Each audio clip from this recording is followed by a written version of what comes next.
നമസ്കാരം. നമ്മളുടെയൊക്കെ ജീവിതത്തിൽ നമ്മളുടെ മനസമാധാനം കെടുത്തുന്ന ഒരു വാക്ക് ഏതാണെന്നറിയാമോ? അത് യെസ് എന്ന വാക്കാണ്.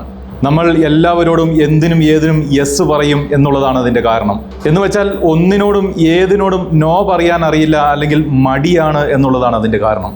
അതുകൊണ്ട് തന്നെ ആരെങ്കിലും എന്തെങ്കിലും ഒരു കാര്യം നമ്മോട് ആവശ്യപ്പെട്ടാൽ അത് നമ്മളെ കൊണ്ട് പറ്റുന്നതാണോ ഇല്ലയോ എന്ന് പോലും നോക്കാതെ നമ്മൾ യെസ് പറയും.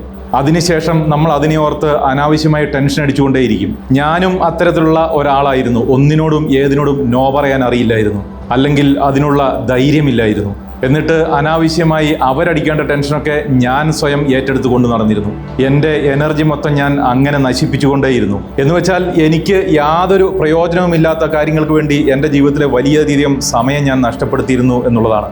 അവസാനം ഞാൻ ആ പണിയങ്ങ് നിർത്തി. എനിക്ക് സാധിക്കാത്ത കാര്യത്തിലോട് യാതൊരു മടിയും കൂടാതെ നോ പറയാൻ പഠിച്ചു. അതിനായി ഞാൻ പഠിച്ച അല്ലെങ്കിൽ പ്രയോഗിച്ച ചില കാര്യങ്ങളെപ്പറ്റിയാണ് ഞാൻ ഇന്നിവിടെ പറയാൻ പോകുന്നത്. നിങ്ങളും അത്തരത്തിലുള്ള ഒരാളാണെങ്കിൽ ഈ വീഡിയോ സ്കിപ്പ് ചെയ്യാതെ മുഴുവനായി കണ്ടാൽ നിങ്ങൾക്കും ഇത് തീർച്ചയായും ഉപകാരപ്പെടും. ഇങ്ങനെ എല്ലാത്തിലും യെസ് പറയുന്നതിൻ്റെ പിന്നിലെ ഒരു മനഃശാസ്ത്ര സത്യം ഞാൻ പറയട്ടെ. കേൾക്കുമ്പോൾ ഒരുപക്ഷെ നിങ്ങൾക്ക് അത്ര സുഖിച്ചെന്ന് വരില്ല, എന്നാലും അതാണ് യാഥാർത്ഥ്യം.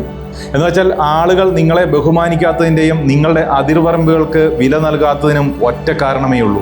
അത് മറ്റൊന്നുമല്ല, നിങ്ങളുടെ ബൗണ്ടറീസ് അല്ലെങ്കിൽ അതിർവരമ്പുകൾ എവിടെ വരെയാണെന്ന് നിങ്ങളായിട്ട് അവർക്ക് കാണിച്ചു കൊടുത്തിട്ടില്ല എന്നുള്ളതാണ്.